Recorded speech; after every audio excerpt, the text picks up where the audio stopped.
Boa noite, a paz de Cristo. Amém. Quem está alegre com Jesus, motivo de satisfação, alegria, estarmos aqui no nosso grande culto da vitória, que acontece todas as terças-feiras aqui na nossa igreja mãe, e amanhã nas nossas congregações também temos ali o nosso grande culto da vitória. Eu louvo a Deus pela vida dos irmãos que comigo estão nessa noite, uma representação, alguns obreiros que nos acompanham, intercessoras também, e líderes que ali também estão exercendo um trabalho para o nosso Senhor Jesus Cristo. Estamos na Samambaia, somos uma das 4 igrejas que ali existem, e estamos localizados na região sul, na 113, e quando quiser fazer uma visita, você é muito bem-vindo ali naquele lugar. Extensão da Batista Ebenezer, e a linguagem que você ouve aqui é a que você vai ouvir lá. Amém, igreja? Deus abençoe o pastor Jeová, obrigado pela oportunidade, sua família, os obreiros, pastores dessa igreja, que nós amamos e temos um carinho. Ficamos aqui 18 anos, né? E agora estamos há quase 6 anos ali, são 24 anos no ministério, servindo a Deus, chegando aqui um adolescente, e agora eu já estou indo para maior idade, né? 40 anos, né, gente? Meu Deus, né? Há 40 anos já. Parece não, mas é 40 anos. Mas bem novo, né? Não parece, mas é 40 anos. E o Senhor tem nos conservado porque temos bebido da mesma água. Amém, igreja? Deus abençoe os que estão nos acompanhando também pela transmissão do canal do YouTube. Pegue a sua Bíblia e localize um texto muito conhecido, 2 de Reis, capítulo de número 4. 2 de Reis, capítulo de número 4. O pastor estava aqui falando sobre o nosso churrascão, e ano passado nós levamos, se eu não estou enganado, quase 40 pessoas, dentre elas muitos irmãos que não eram cristãos, né? Esposos de irmãos da igreja, que posteriormente passaram também a frequentar a igreja, e houve salvação, porque Deus opera naquele lugar. Nós ficamos ali debaixo de uma árvore, né? Acho que nós saímos de lá quase 5 horas da tarde, chegamos 9h30, mas muito agradável o ambiente, comida, né? E a vontade para você estar ali desfrutando com a sua família, e a oportunidade, como já foi dito, de você estar evangelizando alguém. Amém? 2 de Reis, capítulo de número 4. Quem crê na vitória? Creia na vitória, porque se você não acreditar na vitória, você vai ficar agarrado à derrota. Há pouco teve um jogo de futebol que, se eu não estou enganado, terminou em empate. Aqui é impossível acontecer isso, porque a Bíblia diz que em todas essas coisas, que coisas? Essas que vocês estão vivendo, as batalhas, as guerras, os desafios, a Bíblia diz que em todas essas coisas, nós somos mais que vencedores em Cristo Jesus. Então, acredite na palavra, porque a palavra ela terá um efeito sobre a sua vida. Às vezes você diz, eu não consigo, eu não posso, e isso é uma profecia autorrealizadora, porque a palavra que você libera, ela manda um comando para o seu cérebro e ele vai acreditar naquilo. Então, creia no que Deus está falando, no que Deus vai falar, porque a sua vitória nessa noite, sem dúvida, é certa aqui nesse lugar. Amém, igreja? 2 de Reis, capítulo 4, verso 1, o texto bíblico nos diz assim: certo dia, a esposa de um dos discípulos dos profetas suplicou a Eliseu, dizendo: teu servo, meu marido, morreu, e bem sabes o quanto teu servo amava com zelo a Yahvé. Agora um credor acaba de chegar à nossa casa para levar meus filhos como escravos pelo pagamento da dívida. Eliseu lhe indagou: que posso fazer por ti? Dize-me, que tens em casa? Ao que ela prontamente respondeu: tua serva nada possui ou nada tem em casa, a não ser uma vasilha de azeite. Então ele ordenou: vai, pede emprestadas a todos os teus vizinhos ânforas vazias, tantas quantos puder recolher. Depois entra em tua casa, fecha a porta atrás de ti e de teus filhos, e derrama do azeite puro que brotar em todos esses vasos. Coloque-os de lado à medida que forem ficando cheios. Amém? Se você puder, mantenha a sua Bíblia aberta, nós vamos discorrer aqui nesse texto, nesses minutos, e eu queria muito a sua atenção nesses próximos minutos. Esse texto é um texto muito conhecido da igreja, é um texto familiar, por não dizer um texto de escola bíblica dominical. Nós conhecemos a história que aqui é relatada. Existem alguns personagens e um em especial que é o personagem central desta narrativa. Analise que esse texto ele vai tratar sobre um período de crise, momento de turbulência, um momento de falta, um momento de necessidade que uma família em especial está vivendo. A palavra crise, ela significa alteração para pior. Há um problema e ele será agravado com o tempo em decorrência de um acontecimento no meio desta família. A Bíblia nos traz aqui na epígrafe a multiplicação do azeite. E o texto vai dizer que uma mulher que era casada com um dos discípulos dos profetas, ela não tem, ou não é colocado aqui o seu nome, não é descrito agora também o nome do seu marido, mas deixando assim no anonimato. Mas existem algumas coisas que são importantes nós destacarmos aqui neste dia. O texto vai dizer que ela é casada com um homem de Deus. Ela casou-se com um homem que amava, servia e temia a Deus. A Bíblia vai dizer que ela era casada com alguém que era discípulo dos profetas. E você sabe que a escola profética, ela não nasce aqui, na verdade, ela nasce bem lá atrás, e é nada mais, nada menos do que um ambiente onde discípulos eram matriculados para que pudessem desenvolver a capacidade ministerial. Então, é nessa escola que este discípulo está matriculado. Ele serve a homens, mas primeiramente ele serve a Deus. Pois a Bíblia diz que ele amava, temia e servia ao Senhor.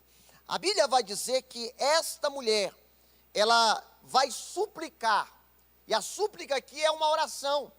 Ela vai clamar, ela vai rogar, ela vai pedir, ela vai bater na porta de um mentor, de um profeta, de alguém que é usado por Deus, alguém que Deus usa para trazer respostas. Ela vai em busca de um profeta chamado Eliseu. E observe que essa mulher poderia procurar outros familiares, esta mulher poderia procurar amigos, essa mulher poderia procurar em primeira mão vizinhos, conhecidos, mas ela vai procurar o homem de Deus. E o homem de Deus aqui, ele é a representação da porta do milagre. Amém, igreja? Ele é a representação da porta do milagre. Então, a primeira coisa que nós aprendemos aqui é que em tempos de crise, precisamos aprender a bater na porta certa. Tem pessoas que procuram homens, tem pessoas que procuram alguém que possa lhe acudir financeiramente, tem pessoas que procuram soluções até no misticismo, ou em pessoas que nada podem fazer por elas. Mas a Bíblia está dizendo que no dia da crise desta mulher, desta família, ela procurou a porta de alguém que tinha intimidade com Deus. Eu não sei como você entrou aqui nessa noite, mas uma coisa eu tenho certeza: Deus tem uma resposta específica para o seu coração. Alguém crê nessa palavra, irmãos? Eu sei que hoje foi um dia muito chuvoso em Brasília, eu acho que você não pegou chuva não, mas eu aprendi outro dia com um homem de Deus pregando, e ele falou algo muito interessante. Ele disse que a ovelha de Israel, ela é um animal que dorme apenas 4 horas por dia. Por quê? Porque na cadeia alimentar, ela é prioridade dos seus predadores. Então hoje à noite não é momento de dormir, hoje à noite é momento de glorificar. Hoje à noite não é noite de adormecermos, é noite de nós bendizermos ao Senhor. Quem veio para bendizer e glorificar ao Senhor? Amém, igreja? Você é ovelha, e o Senhor te trouxe aqui para falar ao seu coração. Enfim, essa mulher, ela está sendo cobrada dos dias do seu luto. Essa mulher tem um cobrador na sua porta, e o homem não está respeitando o período em que ela está passando, porque ela perde o marido. O óbito não pede licença, não manda mensagem, não manda WhatsApp, estão chegando. Ele simplesmente chega, se estabelece e leva a referência desta casa, que é o marido dela. Então ela está vivendo uma crise por causa do luto, e ela também está vivendo uma crise porque há um credor na sua porta. Há alguém que está lhe pedindo algo que ela não tem para dar. E essa mulher sai em busca agora de uma resposta. Ela sai em busca agora de uma direção. E eu gosto dos termos que a Bíblia coloca, que ela vai dizer que esta mulher era casada com alguém que servia e temia ao Senhor. Isso me mostra que, no que tange aos relacionamentos, as pessoas não podem se relacionar apenas por sentimentos, mas também por propósito. Porque você não casa simplesmente por causa do sentimento, você casa com a chamada da pessoa. Essa mulher casou com a chamada do marido dela, e ele é alguém que serve a Deus. Agora é importante também nós destacarmos aqui, que ela está vivendo uma problemática, mas ela também tem uma chamada. O marido partiu, mas o legado ficou. E o que nós precisamos entender é que a chamada não era apenas dele, mas a chamada é deles. O momento é difícil, mas a chamada não encerrou-se. Então, o que o texto está querendo nos dizer? Ele está nos dizendo que a chamada que essa família tem é muito maior do que o momento que eles estão vivendo. Eu não sei qual é o momento que você está vivendo. Eu não sei qual é o nível de turbulência, talvez até falta que você está passando. Mas eu quero te informar que a sua chamada é maior do que o seu momento. Alguém recebe essa palavra nessa noite? Ela tem uma chamada.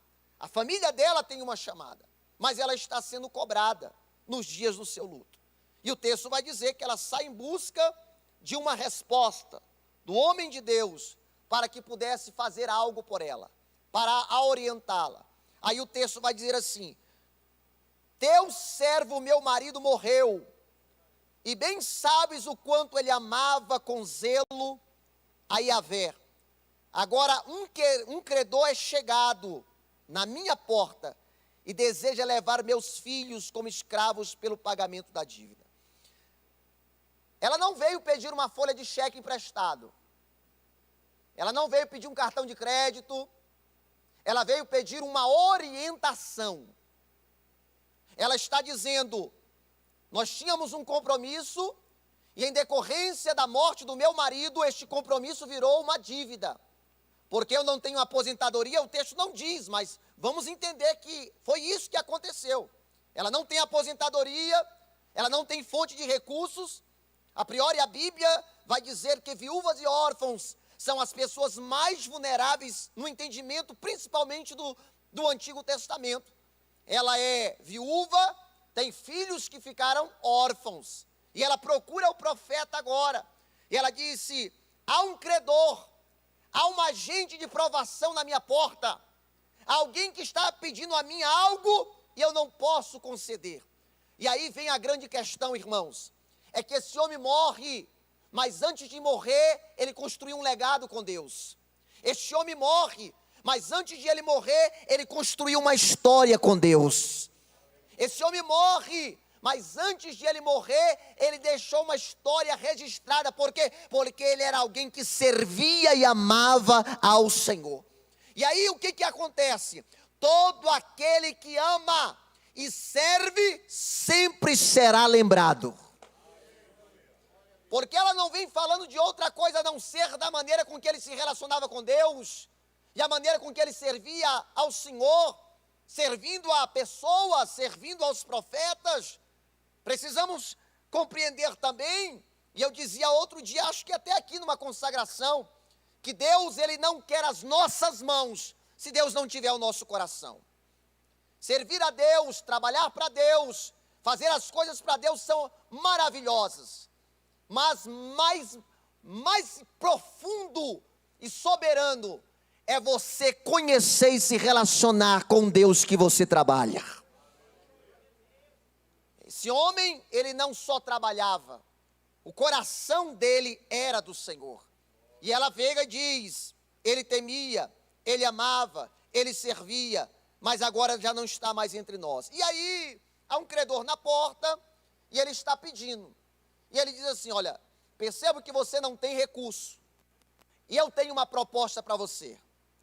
Já que você não tem com que me pagar, dai-me teus filhos como escravos pelo pagamento da dívida que tens. Porque naquela época, isso aqui era comum, que os filhos fossem levados pelos credores para as lavouras, a fim de que eles trabalhassem ali anos para o pagamento da dívida. Tinha alguns que nem voltavam mais para casa. Então a proposta desse homem de levar os filhos é algo corriqueiro e normal naquela época. Mas eu venho nessa noite dizer que os nossos filhos e as nossas famílias não são bens negociáveis. Ele diz, negocia a tua família, negocia os teus filhos, entregue eles pelo pagamento da dívida. E aí o texto vai dizer, como escravos. A palavra escravo está diretamente relacionada à dívida, porque dívida é escravidão. Dívida pesa, dívida tira o sono, dívida tira a paz, dívida tira a alegria. Pastor, o que é dívida? Dívida é tudo aquilo que não está mais dentro do contexto do seu orçamento. Ou seja, você recebe um valor e aquilo que você recebe já não compreende o pagamento de tudo aquilo que você tem como compromisso. Então extrapola e isso vira o quê? Uma dívida. E da pandemia para cá, nós sabemos que muitas pessoas acabaram se endividando por diversos motivos. E nós estamos aí, quase 4 anos depois, tentando se reerguer, o Brasil, a nação, o mundo inteiro, a economia mundial, tentando se reerguer depois de uma pandemia terrível, que levou diversas, milhares de pessoas à morte, ao falecimento. E aí veja, essa mulher, ela procura o profeta e ela diz, eu preciso de uma orientação. Quando o profeta ouve esta mulher, ele vai devolver com uma pergunta. Ela chega e conta a sua história, isso é um gabinete a céu aberto. Ela narra, ela abre o coração, ela diz o que ela está vivendo, e logo em seguida ele pergunta, o que é que eu posso fazer por ti? Mas ela acabou de dizer, ela acabou de relatar qual é o problema, por que ele está perguntando? Porque isso aqui também é psicologia, senhores. Ele está lançando uma palavra que servirá de luz na escuridão da mulher, porque há momentos que nós estamos vivendo situações difíceis, problemáticas, complicadas, que a gente acha que não tem mais solução, que a gente acredita que não tem mais saída, que nós acreditamos que já chegamos ao fundo do poço, mas segundo a Bíblia, o texto vai dizer que ele pergunta e ela vai lembrar, tem alguma coisa, aleluia, sobrou alguma coisa, há algo lá em casa, eu não estou completamente na falência, porque isso aqui é cultura judaica, e dentro da cultura judaica, o entendimento é que todo judeu, ele precisa guardar um pouco de azeite para ocasiões especiais. Ele nunca pode usar tudo, ou seja, toda a sua reserva. Ele precisa guardar um pouco exatamente para momentos de emergência. Então, quando ele pergunta o que eu posso fazer por ti, ele está trazendo luz à consciência dela, como se dizendo, você praticou a cultura, você fez o que dizia o manual, você guardou aquele pouco de azeite. Senhores, quem é Eliseu? Eliseu é o estagiário da Caixa Econômica que está lá perto dos caixas eletrônicos com um colete. Posso ajudar? Esse é Eliseu. Eliseu é uma pessoa disponível. Eliseu é alguém encontrado em disposição para conversar. Ela tem um problema, ela precisa desabafar. E Eliseu dá os seus ouvidos para essa mulher falar. E ela diz, eu preciso, alguém na minha porta, meus filhos estão lá dentro, nós estamos vivendo um momento de tensão e eu não sei o que fazer. E ele diz, o que é que você tem na sua casa? Tem horas que as crises batem E a gente fica procurando solução fora de casa, quando na verdade as maiores soluções que Deus tem para nós estão dentro da nossa casa. Tem maridos que quando começam crises no casamento, muitas das vezes Satanás lança ali uma proposta e eles começam a procurar saída fora de casa. Filhos, quando percebem que o relacionamento familiar dentro de casa não vai bem, começam a procurar solução nas drogas, nas amizades, no sexo fácil, fora de casa.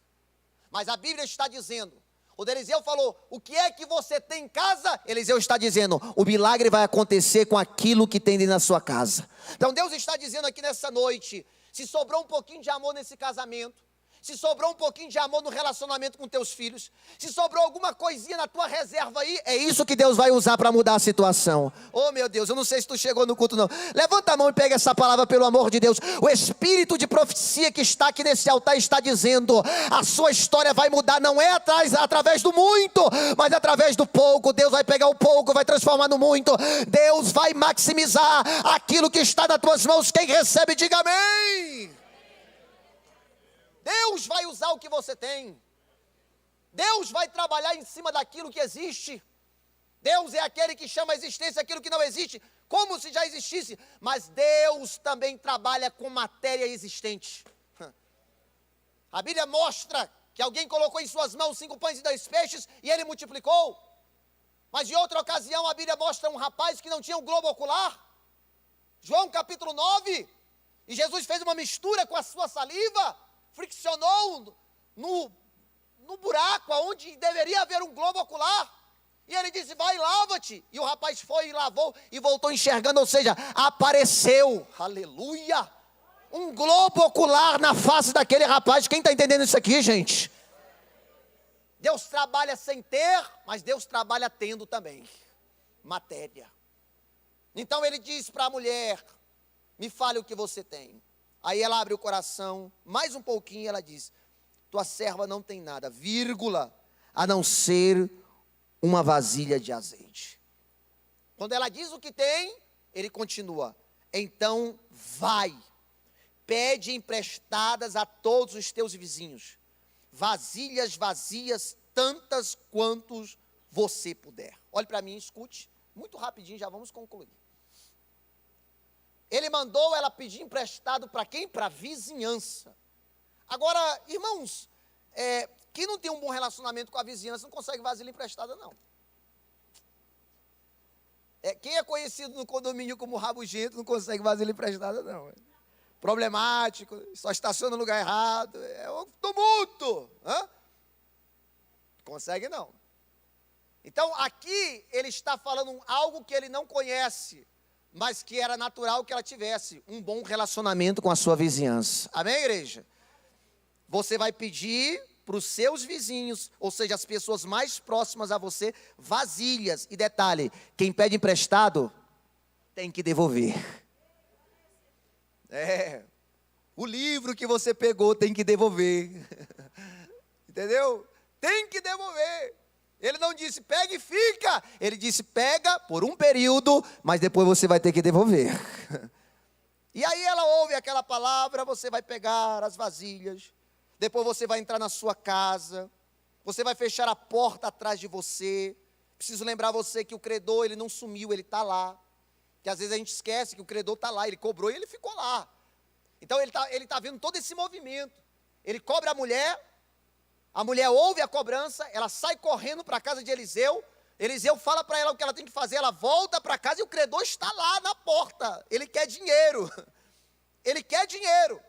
E aí, é por isso que Eliseu vai dizer, você vai voltar para casa com essas vasilhas vazias. E você vai fechar a porta atrás de ti, ou seja, você vai passar e você vai fechar a porta atrás de ti. Eliseu estava dizendo, você vai neutralizar a provação. O agente que te cobra, você vai fechar, porque o que eu tenho para fazer na sua vida é da porta para dentro. Você vai fechar a porta e você vai, com seus filhos agora, derramar desse azeite que brotará em todos estes vasos. Trabalho familiar. Eu sempre digo que lar que todos se esforçam, falência não encontra lugar. Está difícil, mas todos precisam estar unidos. Porque se houver unidade, Deus vai trabalhar. Vem de balinha, faz alguma coisa, faz bazar, faz faxina, coopere, porque Deus vai trabalhar quando você se dispor. Aleluia! Então a família agora ela vai começar a fazer um trabalho coeso, sinergia, um trabalho de unidade. O texto vai dizer, os filhos trazem e a mãe enche. Os filhos trazem, a mãe enche. Um trabalho dentro de casa com um cobrador na porta. Olhe para mim, escute isso, muito simples. Não se distraia com quem está na porta. Concentre-se no trabalho interno. Estava lá, mas eles estavam dentro trabalhando. Olha que coisa interessante. A Bíblia diz, e quando ela fala sobre a igreja, ela sempre vai usar a simbologia do sexo feminino. A noiva, a noiva, a noiva. Você vê aqui a mãe e os filhos. Quem são os filhos? Os filhos são os membros. Os filhos são aqueles que estão inseridos no corpo. Que quando unem-se, formam quem? A igreja, que é a noiva. E esse trabalho aqui ele é muito interessante, porque os filhos que são os membros, eles trazem as vasilhas. E a mãe cabe encher. Então, o que significa isso? Que a função dos membros é trazer as vasilhas. E a mãe se responsabilizará em enchê-las. Pastor, não sei pregar.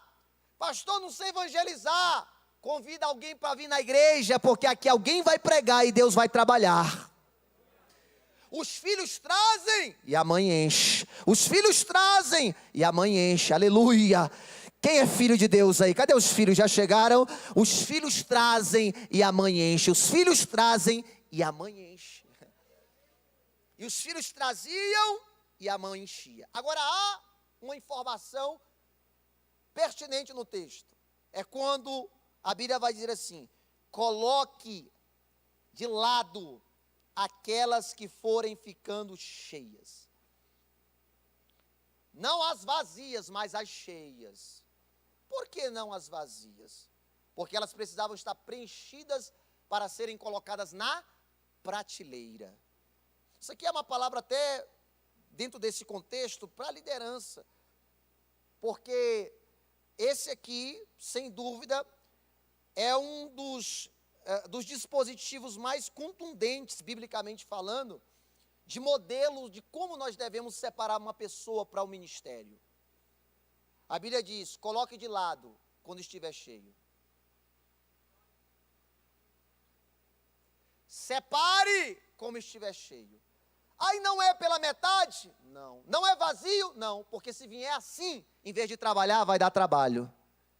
Gente, não sai metade de um glória a Deus? Vocês estão comigo aí ainda? Estou preocupado com vocês. Coloque de lado quando estiver cheio. De lado quando estiver cheio. Cadê os que estão cheios aqui nessa noite? Ele diz, coloque ao lado os que forem ficando cheios. E assim ela fez. Trancou-se, começou a trabalhar em obediência à voz do profeta.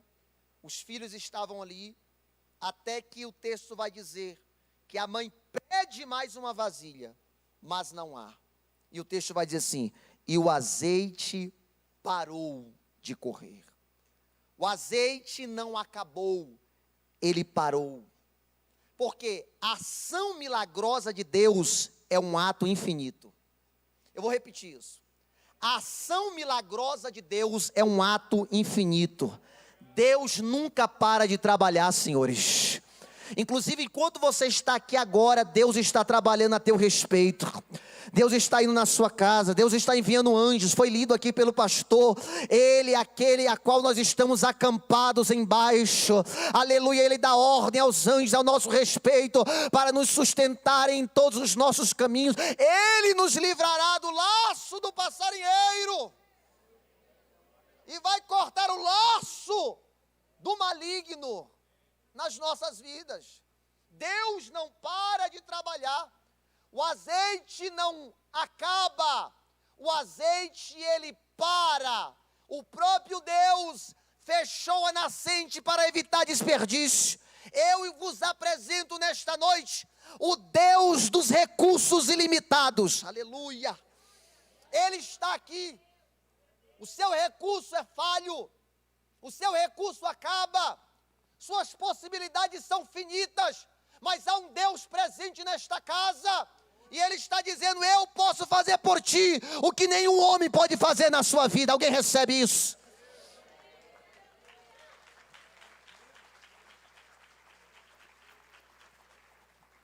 E o que você precisa fazer é crer e obedecer. Fazer aquilo que Deus está mandando você fazer. O profeta é a representação da instrução divina. O texto diz que obedecido é a palavra e logo em seguida o milagre acontece.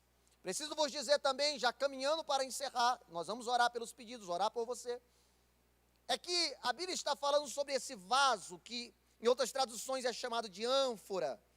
Não é um vaso comum. Esse tipo de vaso, ele é um grande artefato de cerâmica, com duas asas que os gregos romanos utilizavam para guardar azeite. Não é esse vaso que você imagina pequeno, não, isso aqui é um vaso grande. Para os mais jovens aí vão entender o que eu estou falando. Esse vaso aqui, ele parece a orelhuda do Champions League. Pronto. É isso. Alto, grande, com uma espécie de asas nas laterais. Senhores, ela só tinha uma vasilha. Eu não sei quantas ela pegou, mas todas foram cheias. Deus está dizendo, apresente as vasilhas, porque encher é comigo. Deus está dizendo, não é o quanto você tem, é o que você tem. Não é a quantidade que você tem, é a qualidade daquilo que você possui. Eu não sei o tanto de fé que você tem, mas se você tiver fé aqui hoje, alguma coisa vai acontecer na sua vida. Eu não sei quem está hospitalizado, não sei quem está com dengue, eu não sei qual é o diagnóstico, mas eu sei de uma coisa, Deus está aqui, nós estamos sentindo muito a sua presença. O Espírito de profecia está aqui, Ele está falando ao seu coração, sua história será mudada, sua história será transformada, você não vai sair dessa forma que você entrou aqui hoje, a tua volta para casa hoje vai ser diferente. Quem crê lá atrás, glorifique! É?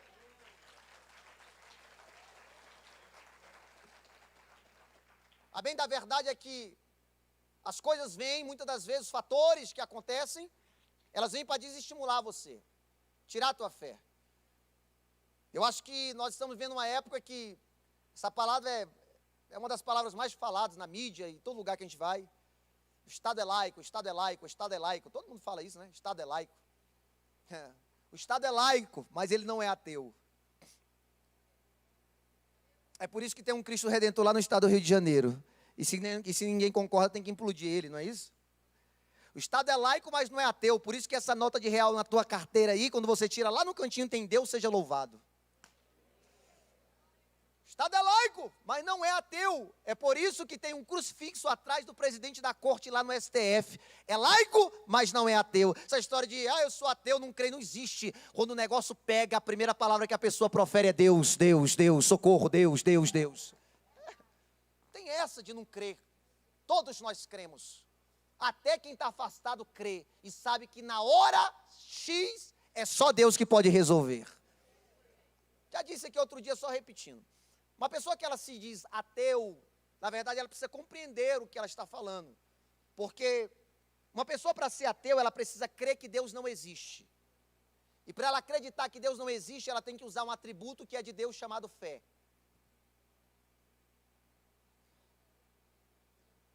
Para ela dizer que não crê, ela tem que usar fé para isso. Ela tem que acreditar que Deus não existe. Então ela tem que usar fé para crer que Deus não existe. Mas fé é um atributo de Deus. Então, a pessoa pode dizer que não crê, mas na hora ela sabe que só Deus pode mudar a história dela. E o texto diz, quando essa mulher vê o milagre acontecendo, ela não tem assim uma amnésia, esquece da igreja. Não sei mais no endereço da igreja. Que dia é o dia de culto mesmo? Não sei mais. Tem algumas pessoas assim, claro que não tem ninguém assim desse jeito aqui, né?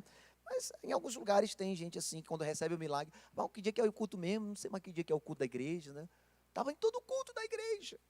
Quando recebeu o milagre, não sabe mais qual é o dia do culto da igreja. Quem são essas pessoas?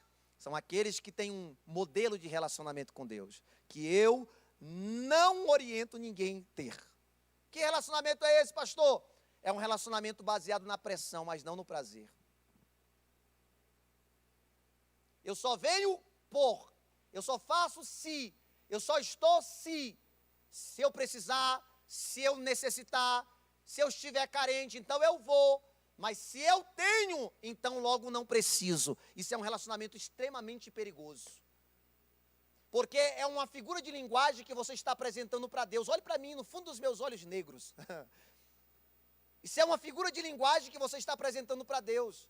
Você está dizendo assim, Deus, eu só consigo ficar perto de Ti se eu estiver sob pressão. Aí Deus diz, então já que para mim ter você perto de mim, você precisa ser pressionado, então tome pressão.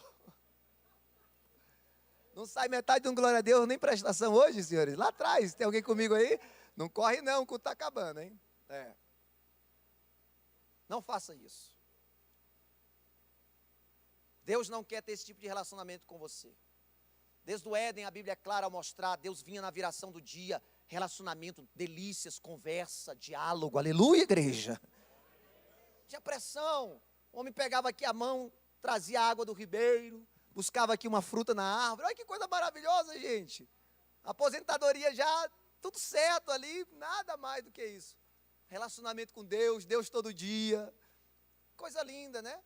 Esse é o projeto original de Deus. Relacionar-se com o homem, deixar ser conhecido pelo homem, e não só em momentos que nós precisamos, mas em todo o tempo. Tem gente que quando viaja diz assim, rapaz, eu nem sei se Deus existe. Eu já ouvi pessoas falando isso, irmão, quando está comendo um camarão na beira da praia no Nordeste, misericórdia, aí que eu lembro, meu Deus, que coisa linda, foi Deus que fez esse mar, olha, e a Bíblia diz que Deus conta, sabe quantos grãos de areia tem aqui. Olha, Deus que deu ordem para o mar e só até ali, se ele ultrapassa, tsunami, isso aí é porque o homem infringe a lei da natureza e ela responde a ele. Mas não era para ser assim. Então em tudo nós vemos Deus, a perfeição, os céus, o firmamento, os mares, as estrelas, Erabachurianai. Deus está presente no firmamento da criação, na tua vida, na tua casa, na tua família. O Senhor está presente. O milagre acontece. Ela não tem amnésia. Ela volta lá para a casa do profeta.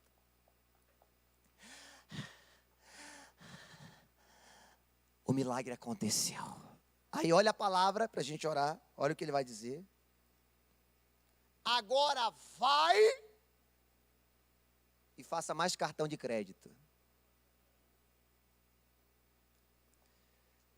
Agora vai e abra mais crediário. Eu estou animado hoje, hein? Segura aí. Agora vai e entre em mais financiamento. Foi isso, senhores? Não.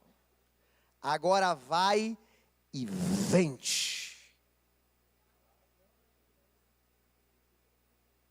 O azeite, paga todas as tuas dívidas. Meu Deus. O Senhor está dando estratégia aqui nessa noite. Tu vai sair dessa situação. Pastor, estou no fundo de um poço que eu não consigo ver mais saída. Deus está abrindo um alçapão, vai te tirar daí de dentro. O Senhor vai te dar vitória. Eu recebo essa palavra no meu espírito para te dizer. Antes do fechamento do primeiro semestre, você vai estar fora dessa situação. Você vai sair de situação de vergonha. Deus vai te honrar. Tem alguém para receber meia dúzia para pegar essa palavra? Vende e paga. Agora olha aí a palavra depois. Todas as tuas vidas, as dívidas, e viverás em paz. Lá no início do texto, o que é que ele diz? O que é que ela falou? O credor está na porta, querendo pagamento da dívida, quer levar meus filhos como escravos. Dívida ligada à escravidão, pagamento de dívida ligado à paz. Viverás em paz, viverás em paz, viverás em paz, viverás em paz. Pague e viverás em paz. Tu, teus filhos, do que restar. Pagamento da dívida é o primeiro soldo que sai ali. É o primeiro lucro que vem na venda. Agora, o viver é do que sobejar. Tem mais a ver com a reserva dela, com aquilo que Deus está acrescentando para ser guardado. Então Deus não trabalha só na emergência, Deus também trabalha a longo prazo com reserva. Deus resolve o problema de momento, mas Deus também garante o sustento da família. Alguém está aqui? Viverás em paz. E eu termino dizendo: Deus neutralizou o agente da provação com uma provisão. Deus trouxe a provisão para a vida daquela mulher. Ou seja, ela teve capacidade de pagar a sua dívida.